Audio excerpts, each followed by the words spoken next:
عوامی news studio میں خبروں کے سلسلے کو آگے بڑھاتے ہوئے نیوز اپڈیٹ آپ کو دیں گے۔ سٹی رپورٹر مبارک بیگ کے مطابق جشن عید المناد نبی صلی اللہ علیہ وآلہ وسلم کے سلسلہ میں جامع مسجد فضل نور نئی آبادی مخدوم آباد میں ایک عظیم الشان جلسہ منعقد ہوا۔ تقریب سے خلیفہ استانہ عالیہ گمگول شریف خالد اقبال نے عید میلاد النبی صلی اللہ علیہ وآلہ وسلم کے موضوع پر خطاب کیا۔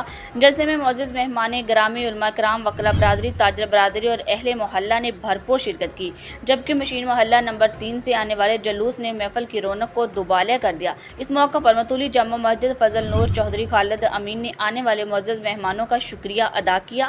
پھولوں کی پتیاں نچھاور کی گئی اور شرکاء کے لیے کھانے کا خصوصی انتظام کیا گیا۔ جلسے کے اختتام پر پیر صاحب نے پاکستان کی سلامتی اور بقا کے لیے خصوصی دعا فرمائی۔ عوامی نیوز اسٹوڈیو میں مزید خبریں ایک بریک کے بعد۔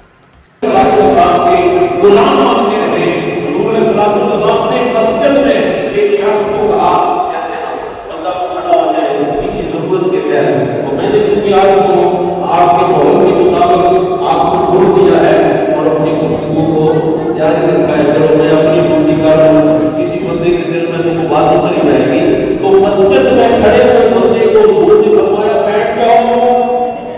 جو بندہ چوکیوں میں کھڑا تھا وہ وہیں بیٹھ گیا، اور کسی نے پوچھا کہ حضور نے آپ کو نہیں کہا آج ان باتوں کو چھوڑ، مالکوں کی آواز کانوں میں پڑے، بیٹھ جا تو پھر کرنا کیا چاہیے۔ باتوں کی آواز ہمارے کانوں میں پڑی ہوئی ہے۔ حضور اسلام نے فرمایا کہ بات کوئی نہ کوئی بگڑ جائے۔ حضور نے تعلیمات ساری فرما دی ہے، کوئی کسر نہیں چھوڑی ہے۔ اب ہمارے شب و روز کیسے گزر رہے ہیں یہ ہم جانتے ہیں، اور یہ بات ذہن میں رکھیں کہ جو بھی کچھ ہم یہاں کرتے ہیں خالق سے بھولا ہوا نہیں۔ بس حشر میں کہا جائے گا اقرا کتابک، یہ تیری کتاب ہے جو فرشتوں نے لکھی ہوئی ہے، اسے پڑھ پھر کیا کر، وقفا بنفسک جو معلوم کا وسیلہ۔